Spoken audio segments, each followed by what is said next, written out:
Hi, my name is Evan and this is Runebound Games. In this video, I'll show you a simple, effective, and cheap way to make asphalt roads for your table. These roads are intended for play using RPGs like D&D, Cyberpunk, Call of Cthulhu, and more, but they're also amazing table dressing for Warhammer and other tabletop wargames. Let's get started. Before we begin, I'll quickly go over the materials that I'll be using. The basis for the roads comes from corkboard, in this case a 12 by 12 inch square. This particular corkboard is a 1/4 inch thick, but you can use other widths and sizes as you see fit.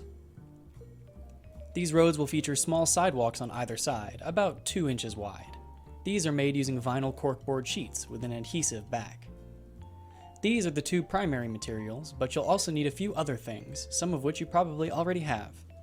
We'll need some kind of glue to stick the sidewalk to the base, either PVA or superglue work well, but you would do just fine with hot glue too.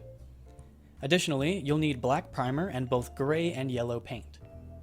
Finally, you'll need something to cut the cork sheets. I used a cheap paper cutter for this, but if you have a steady hand, you could use a hobby knife or box cutter instead. The first thing we'll do is cut out the tiles for the sidewalk. We'll cut the cork sheets into 1 inch squares, which is the standard tile size for many RPGs. I found that cutting the sheet into 1 inch strips, then removing the paper that they're stuck to, saves time in the long run, although it can cause the cork to stick to your tools. You'll need a whole lot of these tiles for your roads, especially if you plan to make several sets. I suggest cutting out as many as you can in one go, and build up a stockpile of them.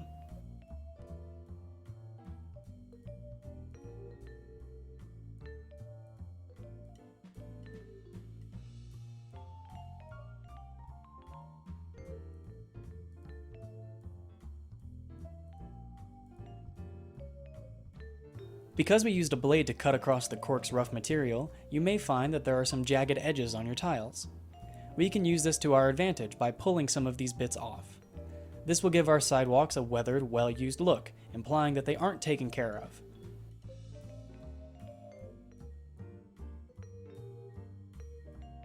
Once we have a collection of tiles, we'll glue them to the 1/4 inch corkboard. This particular road will feature one longer stretch of asphalt, as well as a corner at the bottom. If some of your tiles aren't quite even, don't worry about it. This will only add to the disheveled look of the sidewalk, and most people won't even notice it on the table. Unfortunately, the adhesive backing on these cork tiles isn't quite sticky enough to have a strong bond to the board, so we'll need to use something else to get them into place. PVA glue gives us a lot of working time to get our tiles in the right positions, but I've found that these thin tiles have a tendency to bend out of place because of the moisture that they absorb. You'll want to weigh something flat and heavy across your tiles once they're in place, to make sure they dry in the correct position. Superglue works well for sticking any tiles that didn't dry properly from the PVA glue, and is perfectly fine to use for all of the tiles if that's your preference. The sidewalk tiles are just tall enough to give off a visible difference in elevation. If you want, you could add a curb to the road using thin strips of foam board, but the project will look just fine without it.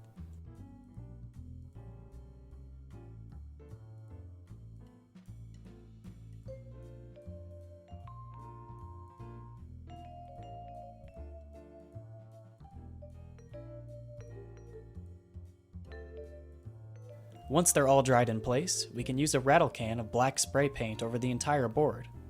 I'm using an extremely cheap matte black primer, but any black will do. This spray paint will serve as a good base coat for both the road itself and the sidewalk. Try to cover the entire visible area in black, but don't worry about it if some of the cork's original color is still showing through. Give the road plenty of time to dry before you move on to the next step. To keep this project simple, I'll only be using 2 colors to paint the sidewalk and the lines on the road. Both of these are cheap acrylic craft paints available in Walmart, Hobby Lobby, or other stores, but use whichever paints you have at your disposal. The first color is just called dark gray, which we'll be using on the sidewalk.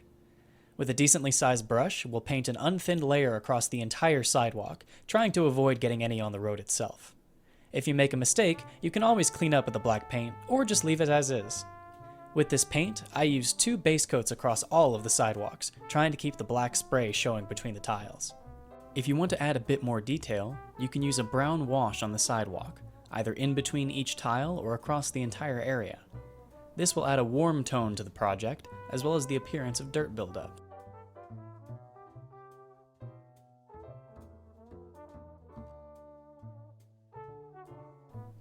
Once you've painted your second layer, you'll probably still have some paint left on your brush and in your palette. By removing the excess paint from the brush, we can gently dry brush across the asphalt road, adding some quick visual detail with very little effort.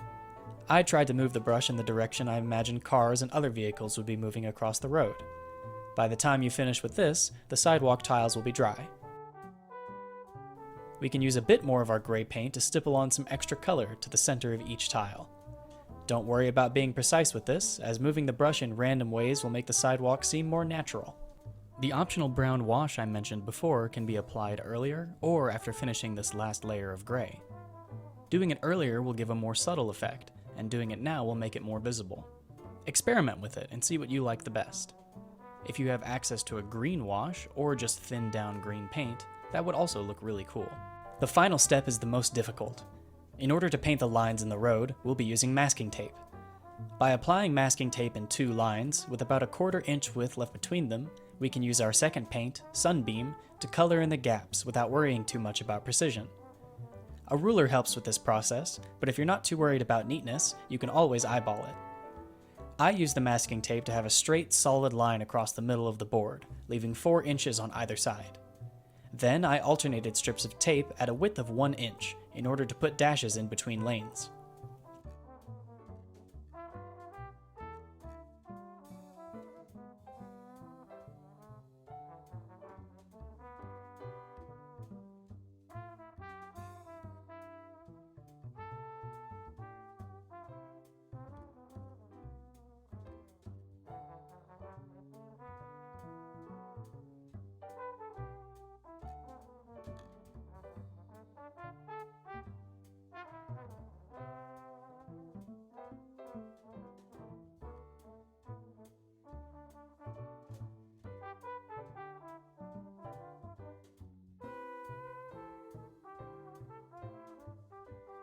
Once all of your yellow paint is down, you can remove the masking tape.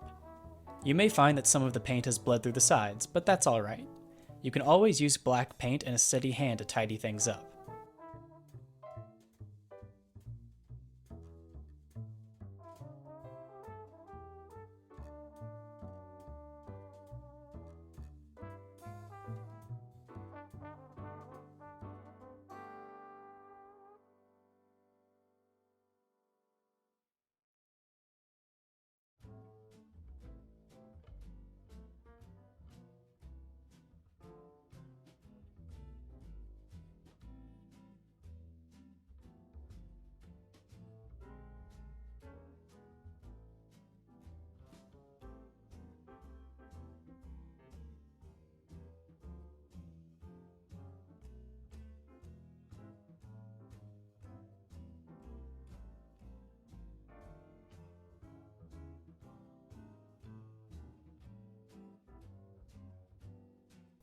With this, the road is complete.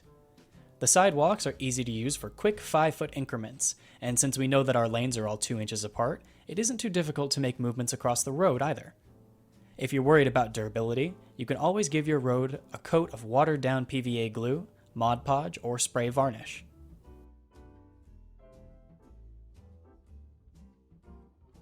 I hope that this video has been useful for you. You can use the techniques I've demonstrated to make all kinds of interconnected roads of varying shapes and sizes. While each lane is about 2 inches apart, you can always adjust that width for specific models that you'll be using. Roads are a conduit for travel, but what is a journey without a destination?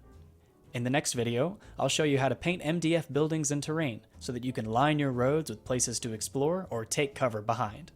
Thanks for watching.